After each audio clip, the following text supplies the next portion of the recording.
ரஹீம். அஸ்ஸலாமு அலைக்கும் வரஹ்மத்துல்லாஹி வபரகாத்து. அன்புக்குரிய சகோதரர்களே, நான் மிச்சம் இன்ட்ரடக்ஷன் ஒன்றும் இல்லாமலுக்கு நாங்கள் நேரத்தை மிச்சப்படுத்துறதுக்காக டைரெக்டாக நாங்கள் போவோம். இன்றைக்கு நான் ஏற்கனவே கடந்த ரம்லான்லேயும் நான் இந்த சம்பந்தமான நிகழ்ச்சியோடு நான் இந்த மஸ்ஜிதில் செய்கிறதுக்கு ஒரு வாய்ப்பு கொண்டு அல்லாஹ் தஆலா இப்படி தந்தான். இந்த நிர்வாகத்துக்கு அதுக்கு முதலாக நான் நன்றியை தெரிவித்துக் கொள்கிறேன். நான் பேச போகிற விஷயம் என்னென்னு சொன்னால், இப்போ தற்காலத்தில் நிறைய ஹெல்த் இஷ்யூஸ் வந்து கொண்டிருக்கிறது. எங்களோட பழக்க வழக்கங்கள் மாறுபட்டதால் இன்றைக்கி உடற்பயிற்சிங்கிறதே எங்களோட சமூகத்துக்குள்ளே இல்லாத ஒரு நிலைமைக்கு போயிட்டுது. ஆனால் அந்த உடற்பயிற்சிங்கிறத பெற்றுக்கொள்கிறதுக்கான ஒரே ஒரு ஆப்பர்ச்சுனிட்டி எங்களுக்கு இருக்குது, எங்களோட தொழுகை தான். ஆக குறைஞ்சது நாங்கள் ஒரு 5 நேரமாவது தொழக்கூடிய ஒரு பாக்கியம் எங்களுக்கு கிடச்சிருக்குது. சரிதானே? அதுக்கு மேலதிகமாக நாங்கள் முன்பின் தொழுகைக்கான சுண்ணத்துக்கான ரக்காத்துகள் அதே மாதிரி தராவி கியாமுல்லை இப்படியான ஒரு தொழுகை வசதிகள் முடிஞ்சவங்க நாங்கள் தொழுது கொள்வோம். இதன் மூலம் எங்களை உடலை மேம்படுத்துறதுக்கான பல அமைப்புகளை அல்லாஹ் தஆலா ஏதோ ஒரு வழியில் எங்களுக்கு ஏற்படுத்தி வச்சுருக்கிறோம். அதே டைமில் எங்களுக்கு தரப்பட்டிருக்கிற இது கடமை, இது சடங்குகள் இல்லை. தொழுகையோ நோன்போ இந்த விடயங்களெல்லாம் சடங்குகள் இல்லை, கடமைகள். கட்டாயம் செய்தாக வேண்டிய ஒரு நிலைமையில் உள்ளது. ஆனால் அதை கூட நாங்கள் உரிய முறையில் செய்யாததால் இன்றைக்கு நிறைய பிரச்சனைகள் வருது. ஒரு விஷயத்தில் கன்சன்ட்ரேட் பண்ண இயலாத விஷயங்கள், சைக்கோலஜிக்கலான பெரிய பெரிய விஷயங்கள் வருது. அதே போல் பார்த்திங்கன்னு சொன்னால் உடல் உபாதைகள், முக்கியமாக பௌதிக ரீதியான. இப்போ நாளைக்கு அவங்கள்ட்ட பேச போகிற விஷயம் எங்களுக்கு அல்லாஹ் தஆலா அந்த தொழுகையை நாங்கள் செய்கிறதால தார நன்மைகளையோ அல்லது தீமைகளையோ பற்றி பேச போகிறதில்ல. அது உலமாக்களுக்குரிய பொறுப்பு. நான் சொல்ல வந்தது, இன்றைக்கு மருத்துவத்துறையில் எங்களோட கடமைகளை பற்றி, எங்களோட கடமைகள் மட்டுமல்ல, எங்களோட தொழுகை முறைகள் மட்டுமல்ல, மற்ற சமூகத்தவர்கள வணக்க வழிபாடுகள் பற்றியும் நிறைய ஆராய்ச்சிகள் நடக்குது. அந்த ஆராய்ச்சிகள் மூலமாக இன்றைக்கு விஞ்ஞானத்துறை அல்லது மருத்துவத்துறையில் நிறைய முடிவுகள் வெளியாகி கொண்டு இருக்குது. அதில் முக்கியமான ஒன்று தான் நாங்கள் இன்றைக்கி பார்க்க போகிற தொழுகையால் எங்களோட உடலுக்கு கிடைக்கக்கூடிய நன்மைகள். உங்களுக்கு தெரியும், தொழுகைங்கிறது நிறைய தடவைகளில் குர்ஆனில் சொல்லப்பட்ட ஒரு விஷயம். ரசூலுல்லாஹ்வுக்கு கொடுக்கப்பட்ட, உம்மத்துக்கு கொடுக்கப்பட்ட ஒரு பெரிய ஒரு கிஃப்ட். இது எப்படின்னு சொன்னால், ஒரு அருமையான ஒரு அமைப்பை கொண்ட ஒரு விடயம். அதாவது மென்மையான அசைவுகள், அதே மாதிரி நிலைப்படுத்தப்பட்ட நிலைகள், சரிதானே, தரித்திருக்கிற முறைகள், இவைகளை கொண்டு ஒரு உருவான ஒரு அருமையான ஒரு இயக்கம் தான் தொழுகை. உங்களுக்கு தெரியும், தொழுகையில் முக்கியமாக 4 நிலைகள் வரும்.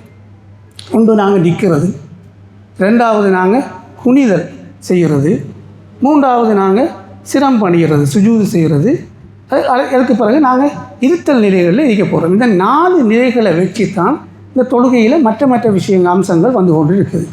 இந்த நிலைகளை நாங்கள் சரியாக பேணலைன்னு சொன்னால் எங்களோட உடல் நிலைகளையே எங்களால் அறிஞ்சு கொள்ள முடியாத ஒரு நிலைமைக்கு போகிறோம். இன்றைக்கி நிறைய பேருக்கு சம்மணம் போட்டு இருக்கையிலுமா, நிறைய பேருக்கு இப்போ உள்ள பிரச்சனை சொன்னால் சம்மணம் போட்டு இருக்க இயலாது. அதே மாதிரி தொழுகையில் நடு இருப்பில் இருக்கிற முறைகளோ அல்லது இறுதி இருப்பில் இருக்கக்கூடிய முறைகள்லையோ நீண்ட நேரம் இருந்து கொள்கிறோம் இல்லை. இது ஒரு விடயம். அதே மாதிரி தான் நாம் தொழுகையில் நிற்கிறோம்.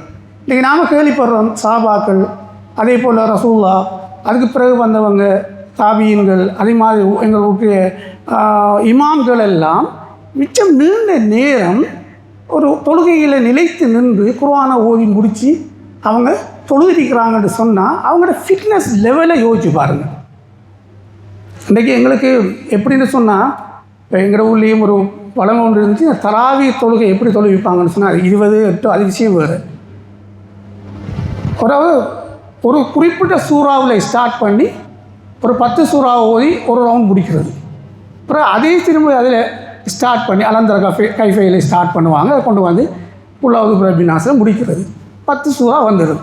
அப்போ குயிக்காக அதை பொழுது முடிச்சுட்டு வரும். இன்றைக்கு அப்படி இல்லை. இன்றைக்கு மாஷா அல்லாஹ் ஹாஃபில்கள் காரிகள் எல்லாம் வந்ததுக்கு பிறகு அழகான முறையில் இந்த நிலையில் நீண்ட நிலைக்கு இதை ஓதிக்கொண்டு இருக்கும்போது எங்களுக்கு அதில் கன்சன்ட்ரேட் பண்ணி நிற்கக்கூடிய அமைப்பு எங்களோட உடலில் இருக்குதானே நாங்கள் பார்க்க வேணும். இன்றைக்கி நாங்கள் பார்க்குறோம், ஒரு குறிப்பிட்ட வயசை தாண்டின உடனே நாங்கள் ஏதோ வயசாளி மாதிரி போயிடுறோம். நாங்கள் சின்ன காலத்தில் இருக்கக்குள்ள வயசாளிகளை பார்த்தோம்னு சொன்னால் மிச்சம் ஆக்டிவான ஒரு ஆளாக இருந்தாங்க. இப்போ நான் கடைசி முறையும் நான் சொன்னது எப்படின்னு சொன்னால், நான் அறிய என் ஊரில் நான் வசித்த இடத்துல ஒரு 92-93 வயசான ஆள். எல்லா நேரத்துக்கும் தொழுகைக்கு பள்ளிக்கு வருவார். சரிதான? சுப தொழுகையிலேருந்து இஷா வரைக்கும் பள்ளிக்கு வருவார். ஒரு நாளுமே அவர் புட்டுவத்திலிருந்து தொழுகத்தை நான் காணல. ஏன்னா அவரோட உடல் அதுக்கு பயிற்றப்பட்டுட்டு, ஃப்ளெக்சிபிலிட்டின்னு சொல்கிறது. இந்த எங்களோட உடலில் அஜிலிட்டி கிடையாது, ஸ்ட்ரென்த் கிடையாது, ஃப்ளெக்சிபிலிட்டி கிடையாது, ஸ்ட்ரெச்சிங் இல்லை, மசில் ஸ்ட்ரென்த் இல்லை. ஆகவே என்ன செய்வோம்னு சொன்னால் ஒரு குறிப்பிட்ட நிலையில் எங்களால் நிற்க இயலாது. இப்போ உதாரணமாக நாங்கள் ஈத்திகாஃப் இருக்கிறது, மற்ற மதத்துகளில் மெடிடேஷன் சொல்லுவாங்க. இந்த மெடிடேஷனோ அல்லது ஈத்திகாஃபில் இருக்கக்குள்ள ஒரு நிலையில் தான் நாங்கள் இருப்போம். சரிதானே? அல்லது குர்ஆனை ஓதிக்கொண்டு இருக்கிறோம்.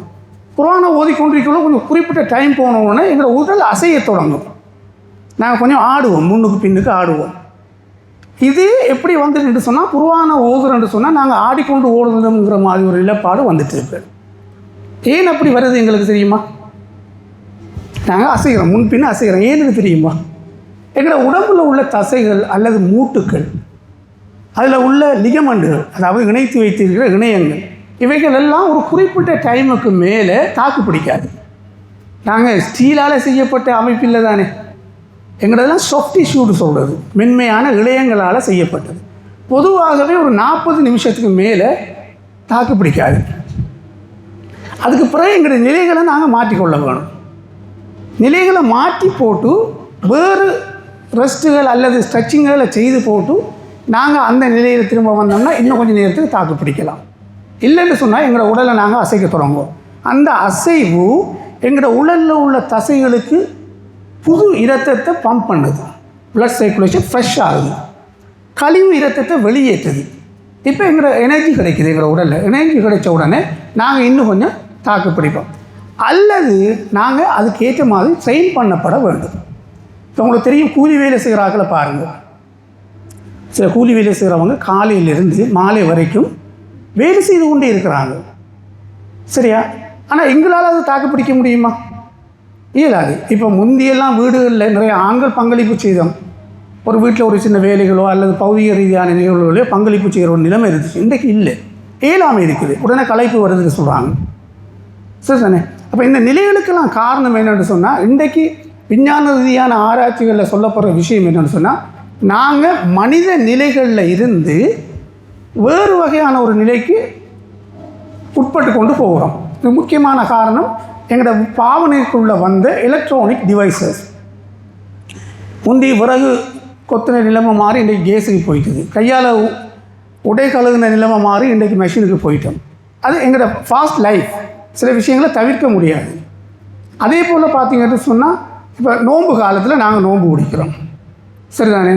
நாங்கள் எத்தனை பேர் முறையாக அந்த நோன்பை சரியான முறையில் பிடிக்கிறோம்னு சொல்லுங்கள் பார்ப்போம். நாங்கள் எடுக்கிற சாப்பாடு அளவு பாருங்கள். வளமையாக எடுக்கிற சாப்பாடை விட நோன்பு காலத்தில் குறைவாக எடுக்கிறோமா அல்லது கூடுதலாக எடுக்கிறோமா? சரி, இப்போ ரசூலுல்லாஹ்வெல்லாம் ஒரு பேரிச்சம்பழத்தை 3ஆக கிழிச்சு சாப்பிட்டுட்டே அவங்க சாபிகள் நோன்பு பிடிச்சாங்க. அந்த நோன்போட யுத்தமும் செய்தாங்க. அப்போ அவங்களோட அந்த பாலைவனத்தில் அவங்களோட உடலோட வலிமைகளை கொஞ்சம் யோசிச்சு பாருங்கள் பார்ப்போம். இன்றைக்கு நாங்கள் ஏசி ரூமில் இருந்து போட்டு போனாலும் கூட எங்களால் தாக்கு பிடிக்க இயலாத நிலைமைக்கு வந்துச்சு. என்ன காரணம்னு சொன்னால், உணவு மேலதிகமாக, இதை சொல்கிறது இன்டர்மீடியன்ட் ஃபாஸ்டிங்னு சொல்கிறது. நாங்கள் இருக்கிறது இன்டர்மீடியன்ட் ஃபாஸ்டிங்.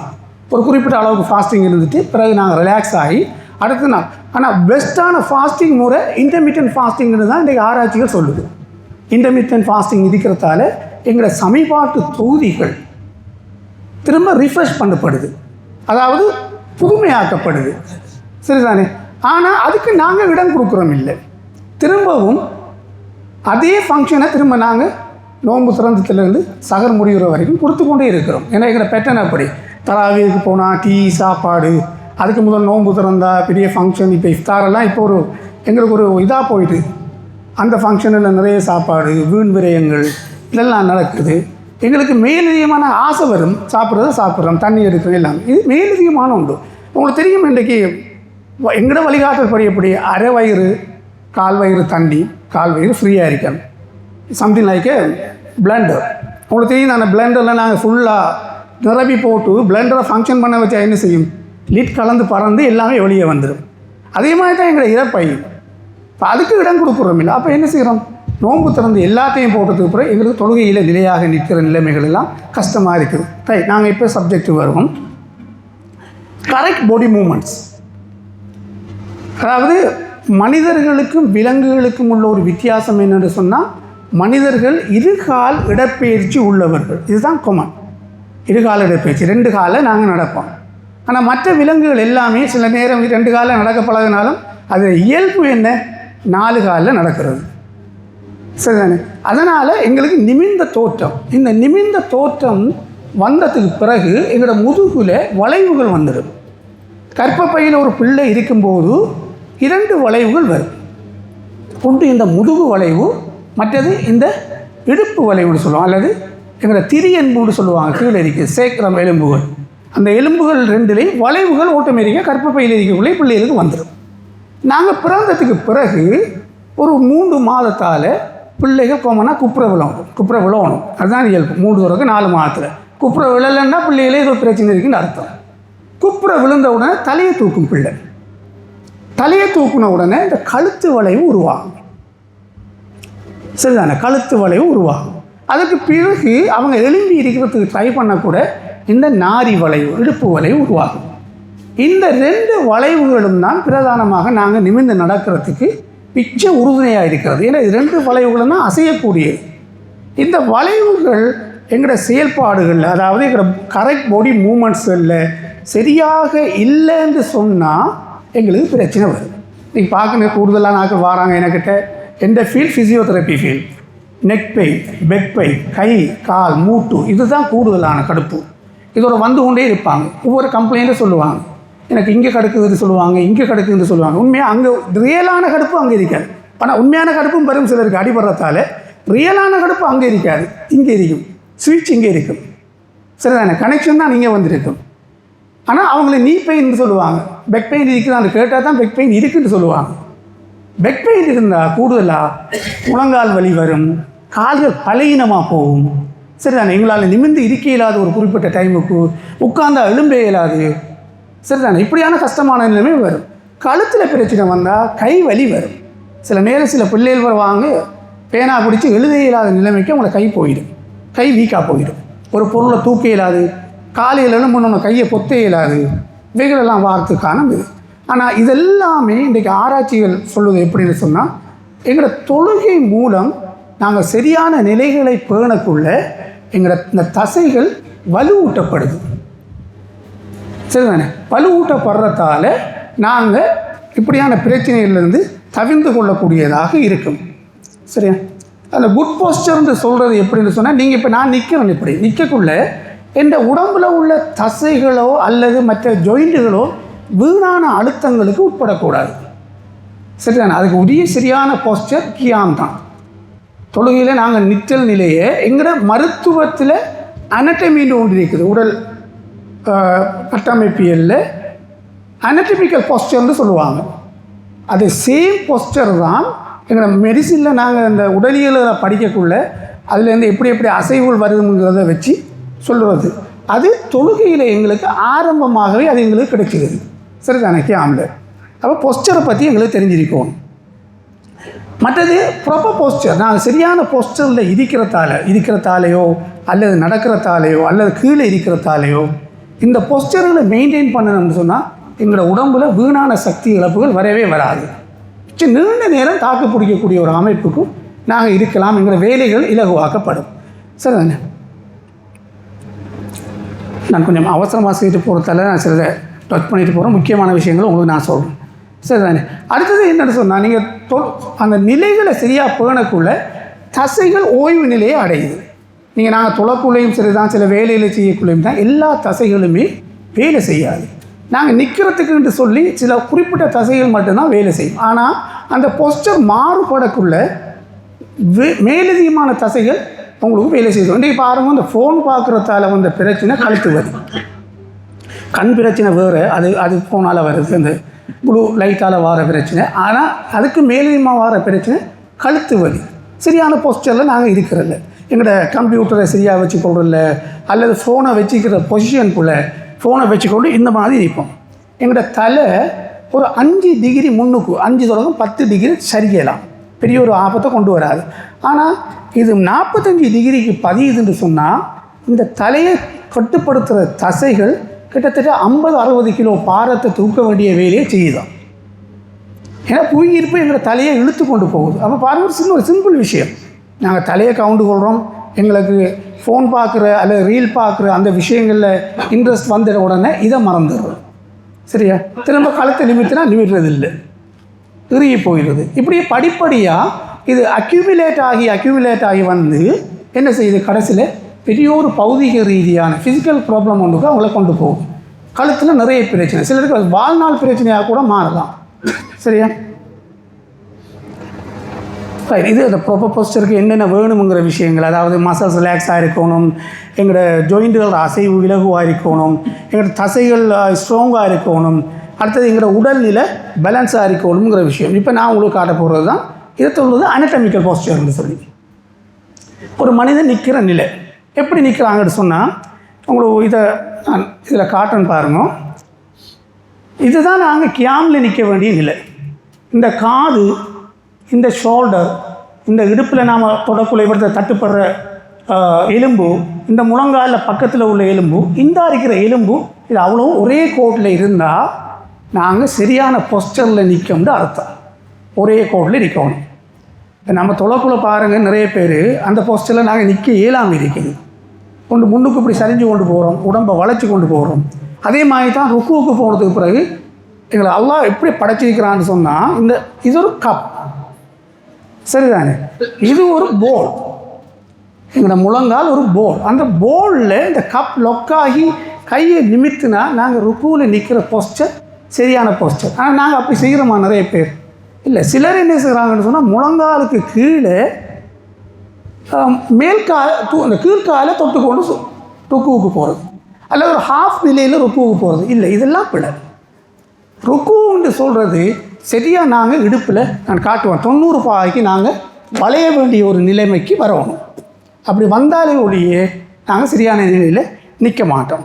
சரிதானே? இதுதான் அந்த அனட்டமிக்கல் போஸ். இதுதான் உண்மை. அந்த மனிதர்களில் நிலைகள் ஒவ்வொரு ஆக்களும் தங்களுக்குள்ள அடாப்ட் பண்ணி கொண்டு அவங்களுக்குள்ள வருவிச்சு கொண்ட நிலைகள் தான் இது. இப்போ பாருங்க, இது கரெக்ட் போஸ்டர், இது பின்பக்க தோற்றம், இது பக்க தோற்றம்.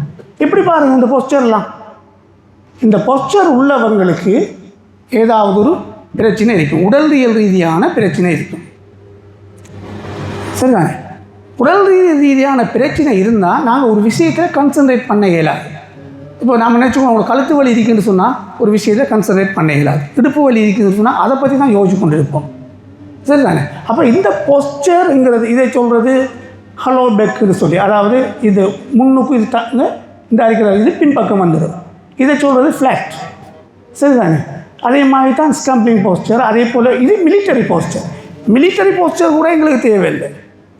மிலிட்டரி போஸ்டருங்கிறது உங்களுக்கு தெரியும், இந்த பிரசிடென்ட் ஹவுஸுக்கு முன்னுக்கும் அல்லது ஆர்மி கமாண்டர்ஸ் வீடுகளுக்கு முன்னுக்கும் ஒரு நிலையில் நிற்பாங்க. சரி, மேக்ஸிமம் அவங்க நிற்கிற டைம் தெரியுமா? நாங்கள் இன்றைக்கி ஒரு ஆள் தான் நின்று கொண்டிருக்கிறாங்கன்னு சொல்லி இல்லை, 2 ஹவர்ஸுக்கு மேலே அவங்களோட டியூட்டி, மேக்ஸிமம் 3 ஹவர்ஸ் கொடுப்பாங்க. அதுக்கேற்ற மாதிரி அவங்கள பயிற்சி இருப்பாங்க. அவங்க ஒரே ஒரு அசைவை செய்வாங்க, இந்த ஷூவுக்குள்ளே அவங்களோட பாதத்தை மட்டும் கொஞ்சம் அசைச்சு கொண்டு இருப்பாங்க. ஏன்னு தெரியுமா? அதை அசைக்கலன்னு சொன்னால் கால்கள் வீங்கி போயிடும். அதை மட்டும்தான் அசைப்பாங்க. அசைக்கிறதால இந்த தசையை சொல்கிறது, பின்னுக்கு கணுக்கால் தசையை சொல்கிறது எங்களோட உடலில் 2வது இதயம்னு சொல்லுவாங்க. அந்த பிளட்டை அது பம்ப் பண்ணி மேலே அனுப்புறதால அவங்களுக்கு கால் வீக்கம் வராது. சரிதானே? இப்போ எங்களுக்கு கால் வீக்கம் வரும் சில நேரம். எப்படி இன்றைக்கு யங்கர்ஸுக்கும் அப்படி வருது. முந்தி ஒரு 40-50 வயசு போனதுக்கு பிறகு தான் ஒரே நிலையில் இருந்தாங்கன்னா கால் வீக்கம் வருது. இன்றைக்கி ஒரு 25-30 வயசு ஆக்கக்கூட வந்து என்கிட்ட சொல்கிறாங்க, பஸ்ஸில் ட்ராவல் பண்ணி வந்தால் கால் வீக்கம் வருது. சரிதானே? கண்டினியூஸ் ட்ராவலிங், ஒரு 6 மணித்தியாலம் அல்லது 5 மணித்தியாலம் ட்ராவலிங்கில் வரக்குள்ள கால் வீங்குது. ஏன் வீங்குதுன்னு சொன்னால் அந்த ஃபங்க்ஷன் அவங்களுக்கு இல்லாமல் போயிட்டு. சரியா? அடுத்தது பாருங்கள், நான் சொன்னது கரெக்ட் போஸ்டர் இந்த அருகில் தான் லைன். இது எல்லாமே அந்த போஸ்டர்லேருந்து வேறுபடுற விஷயங்கள். இது எனக்கு மனிதன் முள்ளந்தண்டு அமைப்பு 33 முள்ளந்தண்டுகள் இருக்கிறது. நான் ஏற்கனவே அதை சொன்னேன் நான் உங்களுக்கு விஷயம். இந்த முள்ளந்தண்டுகளுக்கு இடையில தான் இந்த நரம்புகள் வெளியேறும். இந்த நரம்புகள் தான் எங்கள் உடல்ற இயக்கத்தையோ கால்கள அமைப்பையோ கட்டுப்படுத்தக்கூடியதாக இருக்கும். ரைட், பொருத்தமான தொழுகை நிலைகள். சரி, இப்போ கியாமில் நாங்கள் நிற்கிறோம் போஸ்டர். இதில் இப்போ சயின்ஸ் சொல்லுது என்னென்னு சொன்னால், நீங்கள் நேராக நிற்கிறீங்கன்னு சொன்னால் உங்களுக்கு 25% பெக் பெயினை குறைக்கலாம், 52% நீ பெயினை குறைக்கலாம், 33% கெண்டக்கால் வலியை குறைக்கலாம். நீங்கள் சரியாக நிற்க வேணும். சரிதானே? உங்களோட நிலைகள் மாறுபட்டால் இதை குறைக்கிறது கஷ்டம். நிறைய பேருக்கு எனக்கிட்ட ட்ரீட்மெண்ட்டுக்கு வராக்களுக்கு சில எக்ஸசைஸ்கள் மூலமே அவங்களோட நிலைமைகளை சரியாக்கிடலாம். இப்போ காரில் இருந்து போகிறவங்க ட்ராவல் பண்ணக்குள்ள கார் சீட் அட்ஜஸ்ட் பண்ண தெரியாது நிறைய பேருக்கு. சரிதானே? காரில் சீட் அட்ஜஸ்ட்மெண்ட் வச்சுருக்கிறான். என்னத்துக்கு வச்சுருக்கிறான்? எங்களோட உயரத்துக்கும் எங்களோட கால்களோட அமைப்புக்கும் ஏற்ற மாதிரி நான் அது இந்த எப்படின்னு சொன்னால் இந்த விஷயம் பேசுகிறதுக்கு மிச்சம் நீண்ட நேரம் வேணும். அதோட ரிங் பண்ணி பேசுகிறேன். அது ஒரு தனி சப்ஜெக்ட் அது. சரியா?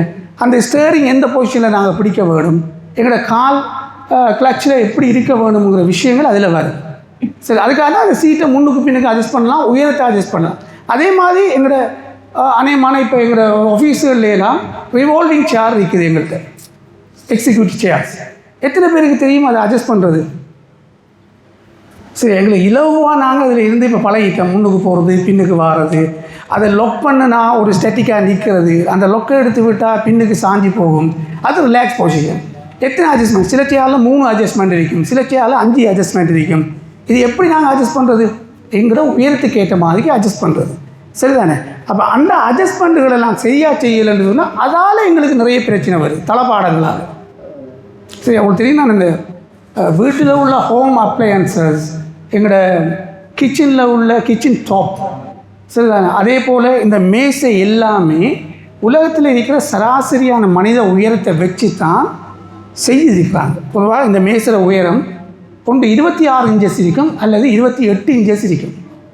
ஆண்களுக்கு பயன்படுத்துறதுக்கு 28 இன்ச்சஸ், பெண்கள் பயன்படுத்துறதுக்கு 26 இன்ச்சஸ் தான் இருக்கும். இது நியமமானது. சரிதானே? அதே போல் தான் அந்த சேர்களை நாங்கள் அதுக்கேற்ற மாதிரிக்கு அட்ஜஸ்ட் பண்ணி கொண்டு போகிறது. ரைட். இதை நிற்கிற நிலை, இந்த நிற்கிற நிலையில் நாங்கள் கடுமையாக எங்களோட கழுத்தை வளைக்கல்னு சொன்னால், இந்த பாருங்க, உதாரணமாக நிமிர்ந்து நிற்கக்குள்ளேயே ஒரு 5 கிலோட வெயிட் தான் தலை, உண்மையான வெயிட். நீங்கள் கொஞ்சம் 15% இப்படி சரிஞ்சிட்டிங்கன்னு சொன்னால் உங்களோட தலையோட பாரம் இந்த கழுத்தில் உள்ள தசைக்கு எப்படி ஃபீல் பண்ணப்படும்னு சொன்னால் கிட்டத்தட்ட 12 கிலோவை தூக்குற மாதிரி ஃபீல் பண்ணப்படும். இதே நிலை நீங்கள் 30, 45, 60 பாகைக்கு இப்படி குனிஞ்சிட்டிங்கன்னு சொன்னால் பாருங்கள், ஒரு 27 கிலோ பாரமாக எங்களோட தலை மாறுது. எப்படி மாறுது? தலையை தூக்குற தசைக்கு 27 கிலோவாக மாறுதுன்னு சொன்னால் நாங்கள் தேவையில்லாத ஒரு அழுத்தத்தை எங்களோட கழுத்து தசைகளுக்கு கொடுக்குறோம். இன்னொரு விஷயம் நாங்கள் அறிஞ்சு கொள்ளணும், எங்களோட தசையெல்லாம் கம்பிகள் மாதிரி செய்யப்பட்டதில்லை, கேபிள்கள் மாதிரி இல்லை. அந்த கேபிளையே நீங்கள் மிச்சம் கடுமையாக ஸ்ட்ரெஸ் பண்ணி இழுத்தீங்கன்னா ஒரு கட்டத்தில் என்ன செய்யும்? உடைஞ்சி போகுமா இல்லையா? அறந்து போயிடும். செப்பு கம்பியை பாருங்க, ஒரு குறிப்பிட்ட அழுத்தத்துக்கு மேலே இழுத்தீங்கன்னா அவர் இழுத்து கொண்டு வருவார். இது ஃபிசிக்ஸ். இழுவப்பட்டு கொண்டு வந்து ஒரு பாயிண்டோட பிரேக்கிங் பாயிண்ட்னு சொல்கிறது, அதுக்கு மேலே இழுக்க மாட்டார், உடைஞ்சிடுவார். எங்களோட தசையும் அப்படி தான். ஒரு குறிப்பிட்ட அளவுக்கு மேலே நீண்டு கொண்டு வராது. நீண்டு நீண்டு நீண்டு வந்து ஒரு கட்டத்துக்கு மேலே என்ன செய்வார்னு சொன்னால் ஒவ்வொரு தசை நார்களாக கிளிய தொடங்குவார். மசல் கிளியரிங்னு சொல்கிறது. சரி, அதுக்கு பிறகு தொட்டு பார்த்தா அந்த இடம் வலிக்கும், மிச்சம் கடுமையாக வலிக்கும். என்னென்னு சொன்னால் அந்த இடம் கிழிஞ்சி அந்த இடத்துல இரத்தம் சேர்ந்து கண்டி போயிடும். இந்த நிலை நாங்கள் சரியான முறையில் பயிற்றுவிக்கிறதுக்கு எங்களுக்கு கிடைச்ச ஆப்பர்ச்சுனிட்டி தொழுகையில் எங்களை தலையை குனிச்சிட்டு நிற்க சொல்லலை, பார்வையை தாழ்த்த சொல்லியிருக்குது. சுஜூதுக்குரிய இடத்துக்கு நாங்கள் பார்வையை தாழ்த்துறோம். பார்வையை தாழ்த்துவதற்கு நாங்கள் தலையை மடக்க வேண்டிய அவசியமே இல்லை. அப்போ ஒவ்வொரு விஷயத்தை எங்களை கற்றுத்தருந்துட்டு பாருங்கள், எங்களுக்கு கிடைச்ச பெரிய ஒரு ஆப்பர்ச்சுனிட்டி. சரிதானே? அதே மாதிரி அடுத்த பொசிஷனை பாருங்கள், நாங்கள் ருக்குவுக்கு போகிறோம். ருக்குவுக்கு போகக்குள்ள நாங்கள் விடுற நிறைய மிஸ்டேக்ஸ் என்னென்னு சொன்னால், இப்போ நிற்கும் போதும் நிறைய பேர் கால்களை மேலதிகமாக அகற்றுறாங்க. கேட்டால் சொல்லுவாங்க, சில இப்போ சைத்தான் வந்து நின்றுவான்.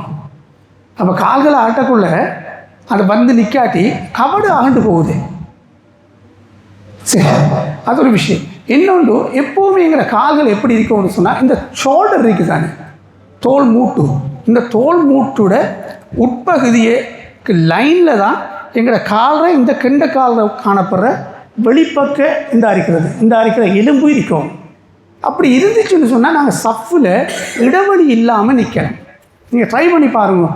அதாவது இந்த தோல்ற உட்பக்கத்துக்கு நேராக எங்களோட காலில் வெளிப்பக்கம் நீட்டி கொண்டிருக்கிற அந்த எலும்பு லைனுக்கு வந்துச்சுன்னு சொன்னால் சஃப்பில் நாங்கள் எந்த ஒரு இடைவெளியும் இல்லாமல் நிற்கக்கூடிய ஒரு நிலைமைக்கு நாங்கள் வருவோம். சரி, இப்போ உங்களுக்கு தெரியும், இப்போ இன்றைக்கி நாங்கள் இந்த அணிவகுப்புகள் செய்கிறாங்க. ஆர்மி பெரட்டில் கோல் பண்ணுறாங்க. பெரட்டுக்கு வர சொல்லி கோல் பண்ணோன்னே இவங்க ஆர்மி ஓடி வந்து ஒரு லைனாக நிற்கிறாங்க. இந்த பெரட் யாருக்கு நடத்துகிறாங்க? இன்னொரு மனிதனுக்கு மரியாதை கொடுக்குறதுக்கு. சரிதானே? பெரட் அணிவகுப்பு மரியாதை கொடுக்குறது. ஆனால் அங்கே அழைப்பு விடுக்கிறாங்க. இங்கே எங்களுக்கு அல்லாஹ்வுடைய அதான் எங்களை அழைப்பு விடுக்குது, சேப்பாடு.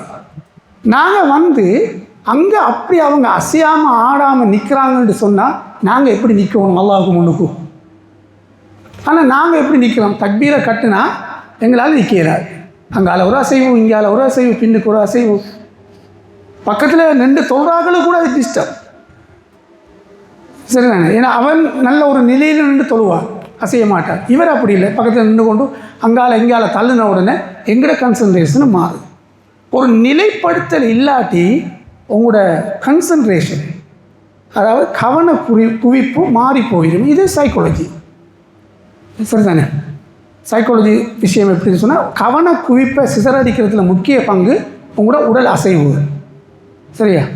ஆகவே தான் நிலையாக நின்று பழகுனீங்கன்னு சொன்னால் உங்களோட கவன குவிப்பு தரம் மாறப்போகிறது இல்லை.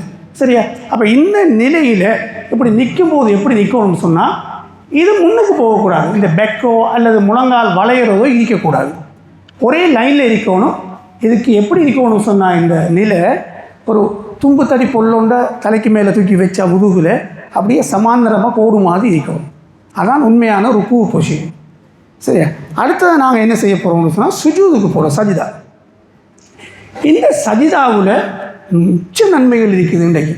இன்றைக்கி நிறைய விஷயங்களில் சஜிதாவை பேஸ் பண்ணி இன்றைக்கி நிறைய எக்ஸசைஸ் ப்ரோக்ராம் செய்கிறாங்க. உதாரணமாக சைக்காலஜிக்கல் பிரச்சனை உள்ள ஆட்களுக்கு, ஆழ்ந்த மன அழுத்த பிரச்சனை உள்ள ஆட்களுக்கு ஒரு 5 நிமிஷம் இந்த பொசிஷனில் இருக்க சொல்கிறாங்க. இப்போ இந்த பொசிஷனில் இருக்கக்குள்ளே அவங்களோட மனம் சாந்தி அடையிறான். சரிதானே? எப்படின்னு சொல்லுவாங்க. இப்போ உங்களுக்கு தெரியும், அபுலா முன்னெற்றியை பிடிச்சி தான் அல்லாஹ் தஆலா நரகத்துக்குள்ளே இழுத்தறிவுன்னு சொல்லலாம். முன்னெற்றி தான் எங்களை அறிவு சேமிப்புக்குரிய இடம்னு சொல்லி இன்றைக்கி சயின்ஸ் சொல்லுது. மூளையம். சரிதானே? இதில் தான் எல்லாம் மெமரியோ சகல விஷயங்களும் இதில் தான். இந்த இடத்துக்கு நாங்கள் என்ன செய்கிறோம்னு சொன்னால், இந்த சஜ்ஜாக்கு போகும்போது எங்களோட இரத்த ஓட்டத்தை நல்லா கொண்டு வரோம். இரத்த ஓட்டம் கொண்டு வந்த உடனே அங்கே இருக்கிற பழைய இரத்தம் வெளியேறதுக்கு பிறகு தலைக்கு சக்தி கிடைக்கிது. நிறைய சக்தி கிடைச்சவொன்னே ஒரு ஃப்ரெஷ்னஸ் கொண்டு வருது. சரியா? அதால் இன்றைக்கி இந்த மெதட்டை சைக்காலஜிக்கலாக யூஸ் பண்ணுறாங்க. ஒரு மனதை ஆழ்நிலைப்படுத்த அமைதிப்படுத்துறதுக்கு இந்த பொசிஷனை யூஸ் பண்ணுறாங்க. நான் பின்னுக்கு காட்டுறேன், மற்ற அந்த நிலைகளை நான் உங்களுக்கு காட்டுறேன். அதே போல் தான் இருக்கிற நிலை. இதுலேயும் எங்களோட உடலில் உள்ள அவ்வளோ மசில்ஸும் இழுக்கப்படுறதால எங்களோட உடல் தளர்வடையுது. அதுக்கு பிறகு நாங்கள் சலாம் கொடுக்குறோம். ரைட், இப்போ பார்ப்போம் ஹெல்த் பெனிஃபிட் என்ன மாதிரின்னு சொல்லி. ஏற்கனவே நான் உங்களுக்கு காணுனது. சரி, உதுவில் ஆரம்பிப்போம். நாங்கள் உது செய்கிறோம், சரியான முறையில் உது செய்ய வேணும். நாங்கள் உண்மை ஏற்றுக்கொள்ளத்தான் வந்து நாங்கள் சரியான முறையில் உது செய்கிறோம்னு பார்த்தா இல்லை. சரி, தண்ணியை வீண்பிரியம் செய்கிற அளவுக்கு நாங்கள் உதுவை சரியாக செய்கிறது இல்லை. இப்போ முந்தி பாருங்க, பள்ளிவாசல்களில் ஹவுல் இருந்துச்சு. ஹவுலுக்கு பக்கத்தில் சின்ன சின்ன ஸ்டூல்களை ஏதோ போட்டிருப்பாங்க. பள்ளிக்கு வாரவங்க அதில் இருந்து கொண்டு கைகளை சுத்தம் பண்ணுவாங்க, நல்லா விரல்களை கோதுவாங்க, நகங்களை கழுவுவாங்க. சரிதானே? அதுக்கு முறை மிஸ்வாக் செய்வாங்க. அடுத்தது உது செய்ய ஆரம்பித்த உடனே அழகாக தண்ணி எடுத்து நாசிக்குள்ளே தண்ணி விடுவாங்க. நாங்கள் நாசிக்குள்ளே இப்போ தண்ணி விடுறதா நேசல் இரிகேஷன் சொல்கிறது. இன்றைக்கி சுவாச நோய்களை குறைக்கிறதுக்கு, சளி பிரச்சனை உள்ள பிள்ளைகளோட சளி பிரச்சனையை குறைக்கிறதுக்கெல்லாம் நேஷல் இரிகேஷனுங்கிற ஒரு முறையை இன்றைக்கி மருத்துவத்தில் பயன்படுத்துகிறாங்க. அதுக்கு சில சில கண்டெய்னர்ஸும் வந்துருக்குது. மூக்குக்குள்ளே இப்படி தண்ணியை அனுப்பி வெளியே எடுக்கிறது. ஒரு பக்கத்தில் அனுப்பி அடுத்த பக்கத்தால் தண்ணியை எடுத்து இந்த நேஷல் கேவிட்டி, அதாவது மூக்குக்குள்ளே உள்ள பகுதியை, நாசியை சுத்தப்படுத்துறது. ஆனால் இது 5 நேரமும் எங்களுக்கு ஆக குறைஞ்ச ஒரு வாய்ப்பு என்னென்ன, ஒதுவில் இது இந்த பகுதியை சுத்தம் செய்யலாம். இன்றைக்கி நிறைய யூனிவர்சிட்டி செய்த ரிசர்ச்சில் என்ன சொல்கிறாங்கன்னு சொன்னால், உது எடுக்கிறது மூலம் நேசல் இரிகேஷனை செய்கிறதால 60% சுவாச நோய்களை நாங்கள் குறைக்கலாம். சரிதானே? 60% சுவாச நோய்களை குறைக்கலாம். இன்னொரு விஷயம் என்னென்னா, உங்களுக்கு தெரியும், கடந்த காலங்களில் நாங்கள் கொரோனாவால் மிச்சம் கஷ்டப்பட்டோம். கொரோனா பாதிக்கப்பட்ட போது கூடுதலாக எங்களோட முஸ்லீம்களை தான் அவங்க டார்கெட் பண்ணாங்க. நிறைய சவுத் ஈஸ்டில் உள்ள கவர்மெண்டெல்லாம் சவுத் ஈஸ்டர்ன் ஏரியாவில் உள்ள கவர்மெண்ட் முஸ்லீம்களை டார்கெட் பண்ணாங்க. ஏன்னா முஸ்லீம்களெல்லாம் இது பரவப்பட்டு அப்படி இல்லை. ஆனால் முஸ்லீம்கள் பரவுன வீதம் குறைய என்னென்னு சொன்னால் அவங்க 5 நேரமும் கைகால் முகத்தை கழுகுனாங்க. அதனால் அந்த பரவுன வீதம் குறைஞ்சி கொண்டு போணுச்சு. மூக்கை கழுகுனாங்க, ஆகவே மூக்குக்குள்ளாக தொற்றுன வீதம் குறைஞ்சி போணுச்சு. இந்த புள்ளி விவரத்தை நீங்கள் எடுத்து பார்த்தா மரணித்த ஆக்களுக்குள்ள முஸ்லீம்கள் அளவு குறையும். சரிதானே? மஜ்மான் நகரில் அடக்கப்பட்டிருக்கிற ஆக்களில் கூட முஸ்லீம்கள ஜனாசாக்கள் குறையும். அது புள்ளி விவரத்தோட ஒப்பிடக்கூட. சரி, அப்போ பொதுவாக நாங்கள் சரியாக செய்தோம்னு சொன்னால் நிறைய விஷயங்கள்லேருந்து நாங்கள் நோய்கள்லேருந்து எங்களை காத்துக்கொள்ளக்கூடியதாக இருக்கும். இதெல்லாம் அந்த ஸ்டடி. அடுத்தது எங்களோட சுற்றோட்ட தொகுதி சர்க்குலரி சிஸ்டம். நான் அப்போவே சொன்னேன், எங்களோட காலில் இருக்கிற கெண்டைக்கால் தசை எப்படின்னு சொன்னால் எங்களோட உடலில் காணப்படுற 2வது இதயம். சரிதானே? இது என்ன செய்ய முடியும் சொன்னால், நீங்கள் இந்த கணுக்காலை மடிக்கக்குள்ளே இந்த இதயம் இயக்கப்பட்டு கீழே இருக்கிற இரத்தம் மேல் நோக்கி செலுத்தப்படும். யோசிச்சு பாருங்கள், நாங்கள் ருக்குவுக்கு போகக்குள்ளே கணுக்கால் தசை இழுபடும், சுஜூதுக்கு போகக்குள்ளே காலை மடக்கி போகிறதால கணுக்கால் தசை இழுபடும், திரும்ப இடுப்புக்கு வாரத்தால் கணுக்கால் தசை இயக்கப்படும், அத்தையத்தில் இருக்கும்போதும் கூட தழுக்கால் தசை இழுபட்டு இருக்கும். அவை இந்த இரத்தம் சம்பூர்ணமாக மேல் நோக்கி அனுப்பப்படும். உங்களுக்கு தெரியும், எங்களோட மூளைக்கு போகிற இரத்தத்தை அளவு எங்களோட உடலில் இருக்கிற இரத்தத்தில் 8ல் 1 பங்கு மூளைக்கு போய் ஆகணும். மூளைக்கு போய் ஆகாட்டி எங்களோட தலைமைச் செயலும் சரியாக செயல்படாது. ஹெட் குவார்ட்டர்ஸ் ஒரு 8 செகண்டுக்கு உங்களோட மூளைக்கு போகிற இரத்த ஓட்டம் தடைப்பட்டால் பரலைஸ் வந்துடும், மூளை கலங்க செத்து போயிடும். அதெல்லாம் பரலைஸ் பக்கவாதம். சரியா? இதெல்லாம் தடுக்கிறதுக்கு எங்களுக்கு நிறைய சந்தர்ப்பம். எப்படி? நாங்கள் சுஜூதில் நீண்ட நேரம் இருக்கிறது. சரியா? ஒரு ஒரு ஒரு நிமிஷம் இருந்தாலும் போதும், அது பெரிய ஒரு டைம், ஒரு நிமிஷம்ங்கிறது. சரியா? அதில் ஒரு 30 செகண்ட் இருக்கிறோம். அப்போ 30 செகண்ட் இருக்கிறோம்னு சொன்னால் ஒரு ரக்காத்தில் 1 நிமிஷம், 4 ரக்காத்துனா 4 நிமிஷம் அதில் வந்துடும். அப்போ நாங்கள் ஒரு நாளைக்கு எத்தனை ரக்காத்து தொழுவிக்கிறோம் யோசிச்சு பாருங்கள். கிட்டத்தட்ட 17 ரக்காத்துலேயும் எப்படி வரப்போகுது எங்களுக்கு? கிட்டத்தட்ட 8, 9, 10 நிமிஷமாவது நாங்கள் சுஜூது நிலையில் இருக்கிறதால இந்த இரத்த ஓட்டம் கூடுதலாக எங்களோட மூளைக்கு வாரத்துக்கான சந்தர்ப்பங்கள் இருக்குது. அதால் தான் நிறைய இந்த ஸ்ட்ரோக்குகள் அல்லது மூளை சம்பந்தப்பட்ட இதுகளை நாங்கள் தடுக்கக்கூடியதாக இருக்குது. இது யூனிவர்சிட்டி மலேசியாவில் செய்த ஒரு ரிசர்ச்சில் கண்டுபிடிச்சிருக்கிறாங்க. ஹார்ட் பிரச்சனை உள்ள ஆட்களுக்கு, அதாவது பல்பிட்டேஷன் சொல்லுவாங்க, இதய வேகமாக அடிக்கிறது அல்லது ப்ரெஷர் இருக்கிறவங்க, இப்படியான ஆட்கள் இங்கே சுஜூது நிலையில், அதாவது முன் நெற்றியை பூமியில் வச்சு சுஜூது நிலையில் இருப்பாங்கன்னு சொன்னால் கிட்டத்தட்ட அவங்களோட இதய துடிப்பட அளவு 10% குறையிறான். 10% குறைந்து உடல் சாந்தப்படுத்தப்படுது. இப்போ இது ஒரு பெரிய ஒரு பெனிஃபிட் எங்களுக்கு கிடைக்கிறது. அடுத்தது ரெஸ்பிரேட்டரி, எங்களோட சுவாச தொகுதி. ஏற்கனவே நான் சொன்னேன், நாங்கள் உழு செய்து கொள்றதால சுவாசத்துக்கு ஏற்படுற நிறைய நோய்களை கட்டுப்படுத்தலாம். அதே வேளையில் இந்த சுவாச தொகுதியில் இன்னொரு விஷயம் நடக்குது.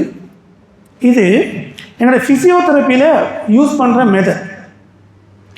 லங்ஸ் நிறைய சளி தொற்று ஏற்பட்டு ஹாஸ்பிட்டலில் அல்லது ஒரு சுவாச பிரிவில் அட்மிட் ஆகியிருந்தால் அவங்கள நாங்கள் என்ன செய்கிறோன்னு சொன்னால், இப்படி பொஸ்டரல் ட்ரைனேஜ் இந்த ஒரு விஷயம் மட்டும் செய்யும்.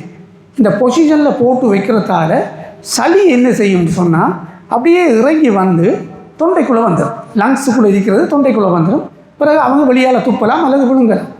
நோன்பு காலத்தில் இந்த எக்ஸ்பீரியன்ஸ் எங்களுக்கு வரும். தராவி தொழுகையில் ஈடுபட்டிருக்கக்குள்ள, கியாமுல்லைல் தொழுகையில் ஈடுபட்டக்குள்ள கூடுதலாக அந்த இருமல் வருது. பார்த்தீங்களா?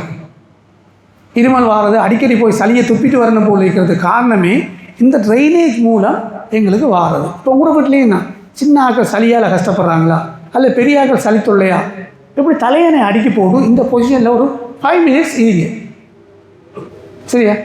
சளி தானாக வெளியே வரும். அப்போ எவ்வளோ பெரிய ஒரு விஷயம் ஒன்று அதில் எங்களுக்கு கிடைக்கும். அதே போல் இன்னொரு விஷயம் என்னென்னு சொன்னால், குழந்தைகள் பிறக்கக்குள்ள சரிதானே, இந்த குழந்தைகள் இந்த மாதிரி தான் இருக்கும். இந்த குழந்தை இந்த முகத்தை முன்பக்கமாக திருப்பி இருந்துச்சுன்னு சொன்னால் குழந்தை பிறப்பில் சிக்கல் வரும். இந்த நிலைக்கு இப்போ வெளிநாடுகளெல்லாம் பொதுவாக மருத்துவத்தில் அந்த ஆன்டிநேட்டல் எக்ஸசைஸ்ன்னு சொல்லுவாங்க ஃபிசியோதெரப்பியில். அதுக்கு இவங்களை அனுப்புவாங்க. அனுப்புனவுடனே அவங்க என்ன செய்வாங்கன்னு சொன்னால் இந்த பொசிஷனில் இருக்க சொல்கிறாங்க. இது என்ன பொசிஷன்? சுஜூத். உடனே அந்த குழந்தை திரும்பி நோமலான பிறப்புக்கு வாரத்துக்கான வழி ஏற்படுத்தி கொடுக்கப்படுது. சரி, குறைஞ்சது ஒரு நாளைக்கு அவங்க 10 நிமிஷம் இருந்தால் போதும்னு சொல்கிறாங்க. இந்த 10 நிமிஷம் சாதாரணமாக ஃபர்து தொழுகையிலே எங்களுக்கு கிடைச்சிது. இதுக்கு மேலதிகமான வசதி. அதே மாதிரி இன்னொரு பிரச்சனை, இந்த கர்ப்ப காலத்திலையும் சரி, முந்தியெல்லாம் தொழுவாங்க, சுஜூதுக்கு போகிறதெல்லாம் பிரச்சனை இல்லை. இப்போ ஒரு புதுமையான பழக்கம் வந்திருக்குது, புட்டுவத்திலிருந்து சொல்கிறது. கர்ப்பம் அடைஞ்சிட்டா புட்டுவத்தில் இருக்கிறது. பொதுவாகவே 4 மாதத்துக்கு பிறகு தான் வயிறு கொஞ்சம் பெருக்க தொடங்கும். அதுக்கு பிறகு தான் டிஸ்டர்ப் எல்லாம் வரும் அவங்களுக்கு. ஆனால் ப்ரெக்னன்சின்னு சொல்லி இப்போ ஒரு 40 நாள் அடையாளம் கண்டாலே அவங்க நிறைமாத கர்ப்பிணி மாதிரி போகிறாங்க. அது எங்கள் சமூகத்துக்குள்ளே ஒரு தொற்று நோயாக வந்துட்டு கதையிலேருந்து சொல்கிறது, நடைகள் மாறுறது, எல்லாமே போஸ்டரெல்லாம் மாறிடும். அது ஃபிசிக்கலான ஆக்டிவிட்டி அவங்கள இல்லை. சரியா, அவங்களும் அவங்க வீட்டில் உள்ளாக ஒரு குழந்தையாக பராமரிக்க வேண்டிய நிலைக்கு வந்து. ஆனால் முந்தி பாருங்க, ஒரு தாய் ஒரு 10 குழந்தையும் வீட்டிலேயே பிரசவிச்சு விட்டு போனாங்க. உண்மையாக இல்லையா? 10 குழந்தையும் வீட்டிலேயே பிறந்துச்சு. இன்றைக்கு சீசர். ஏன் சிசேரியன்? 2 விஷயம். ஒன்று, இவங்க அந்த வலியை அனுபவிக்கக்கூடாதுன்னு சொல்லி வயிற்றை வெட்டி எடுக்கிறது. சரியா? இன்னொன்று, மருத்துவ மாஃபியா. சிம்பிளாக உழைச்சிட்டு போகலாம். சரி, நார்மல் டெலிவரி 10 செய்கிறத ஒரு சீசர் செய்தால் அந்த காசு வந்துடும். அது நாங்கள் செல்வத்தில் நாங்கள் விற்கப்பட வேண்டிய அவசியம் இல்லை. என்னென்னா இன்றைக்கு மருத்துவங்கிறது ஒரு வகையான மாஃபியாவாக போயிட்டு போதைப்பொருள் வியாபாரம் ஆகித்தான். சரி, அது பிறகு நான் பேசுவேன். அப்போ இப்படி இந்த குழந்தை கால் வாரத்துக்கு ஒரு காரணம் இன்னமுமே சரியாக சயின்டிஃபிக்காக ப்ரூவ் பண்ணலை. ஆனால் அவங்க டவுட் பண்ணுறாங்க. எப்படின்னா, இந்த குழந்தையோட இயக்கம் கர்ப்பப்பைக்குள்ளே சரியாக இல்லாட்டி குழந்தையோட கால் வளைஞ்சி பிறக்கும். இப்போ குழந்தை 4 மாதத்துக்கு 5 மாதம் வரக்குள்ள வயிற்றில் உதைக்கிற ஃபீலிங் கொண்டு வரும். அது உதைக்கிறேன்னு சொன்னால் குழந்தை பல்டி அடிக்கிறது, கர்ப்பப்பைக்குள்ளே சுழலும். அப்படி சுழலாமல் அசையாமல் அந்த குழந்தை இருக்குன்னு சொன்னால் அந்த குழந்தையில் ஏதோ ஒரு குறைபாடு இருக்குன்னு அர்த்தம். டிசபிலிட்டி, முக்கியமாக இப்படியான டிசபிலிட்டி. ஒரே பொசிஷனில் குழந்தை இருக்கிறது இல்லை, அசைகிறது. ஆனால் டெஸ்ட்டுக்கு போனால் குழந்தைய ஹார்ட் துடிப்பு இருக்குது, குழந்தை உயிரோடு இருக்குது, ஆனால் அசைவு காணான்னு சொல்லுவாங்க. ஏன் அசைவு காணா? தாய்மார் அசைகிறது இல்லை. தாய்மார் அசைஞ்சால் தான் அந்த அசைவு. இதுக்கு நல்ல ஒரு வாய்ப்பு இந்த சுஜூதுக்கு போகிற பொசிஷன். சரி, அதுக்காக தான் இப்படியான எக்ஸசைஸுகளை இன்றைக்கு பயிற்சியில் காட்டி கொடுக்குறாங்க. எல்லாமே எங்களுக்கு தொழுகையில் கிடைக்கிற பெனிஃபிட். சரிதானே? அடுத்தது அந்த கைனோகாலஜிக்கல் ப்ராப்ளம் இருக்குது. இப்போ ஆண்களுக்கும் இருக்குது, பெண்களுக்கும் அந்த பிரச்சனை இருக்குது. ஒரு குறிப்பிட்ட வயசுக்கு பிறகு இந்த யூரின் லீக் ஆகுது. இப்போ நிறைய ஆண்களுக்கு அந்த பிரச்சனை வருது. ஒரு குறிப்பிட்ட வயசு போனதுக்கு பிறகு அவங்கள யூரினை கட்டுப்படுத்த இயலாத ஒரு நிலைக்கு போகிறாங்க. சரியா? ஒரு லிமிட் தாண்டின உடனே யூரின் போக வேணும். அவங்க இல்லைன்னு சொன்னால் லீக் ஆகுது. சரிதான்? இதை சொல்கிறது இன்கண்டினன்ஸ்னு சொல்லுவாங்க மருத்துவத்தில். இன்கண்டினன்ஸ் இது பெண்களுக்கு தான் கூட கர்ப்ப காலத்தில் வரும். ஏன்னா அவங்களை கட்டுப்படுத்த இயலாத நிலைமை வரும். குழந்தை பிறந்ததுக்கு பிறகு அவங்களுக்கு வரும், அல்லது கர்ப்பப்பை கீழே இறங்குறதால வரும். ஆனால் இப்போ இன்றைக்கு ஆண்களுக்கு ஏன் வருதுன்னு சொன்னால், எங்களோட இந்த கீழே இருக்கிற தசைகள், பெல்விக் ஃப்ளோர் மசில்ஸ் சொல்கிறது, பெல்விக் ஃப்ளோர் மசில்ஸ்ன்னு சொல்கிற இந்த தசைகள் நிறைய பேருக்கு ஸ்ட்ராங் இல்லை. சரி, உதாரணமாக அதை நாம் ஈஸியாக டெஸ்ட் பண்ணி பார்க்கலாம். இந்த யூரின் பிரச்சனை உள்ளாது நல்லா பிளட்டை நிரம்ப விடுங்க. சரியானே? இந்த கட்டாயம் யூரின் போகணுங்கிற நிலைமைக்கு வந்தவனுக்கு போய் பாத்ரூமில் யூரின் போகக்குள்ள, உங்களுக்கு இடையில் யூரின் போகக்குள்ள ஸ்டாப் பண்ண இயலுமான்னு பாருங்கள். ரொம்ப சிம்பிளான டெஸ்ட் ஸ்டாப் பண்ண இயலுமான்னு பார்த்து ஸ்டாப் பண்ணு படுதுன்னு சொன்னால் உங்களோட மசில்ஸ் ஸ்ட்ரென்த் ஆகிருக்குன்னு அர்த்தம். இல்லை ஸ்டாப் பண்ண இயலா, யூரின் போய்த்தான் ஆகணுங்கிற நிலைமை வந்துச்சுன்னா உங்களோட மசில்ஸ் வீக்காக போயிட்டு. இதை தடுக்கிறதுக்கு தொழுகையோட நிற்றல் நிலை இருக்குதானே. நாங்கள் நிற்றல் நிலையில் சரியாக நிமிர்ந்து நிற்கக்குள்ள இந்த தசை இறுக்கமாக தொழிற்படும். சரிதானே? இந்த தசை இறுக்கமாக தொழிற்படுறது எங்களுக்கு கிடைக்கிற ஒரு பெஸ்ட் ட்ரைனிங். அப்படி இல்லைன்னு சொன்னாலும் நாங்கள் என்ன செய்யலாம், நிற்கக்குள்ள இந்த வயிற்று தசைகளை உள்ளுக்கு இழுத்து நின்று பழகி பாருங்கள். உங்களோட வயிறும் குறையும், இந்த யூரின் பிரச்சனையும் இல்லாமல் போகும். நாங்கள் நிற்கக்குள்ள என்ன செய்யறோம்னா வயிற்று தசைகளை உள்நோக்கி இழுக்குது. சரியான கஷ்டமான எக்ஸசைஸ் அது.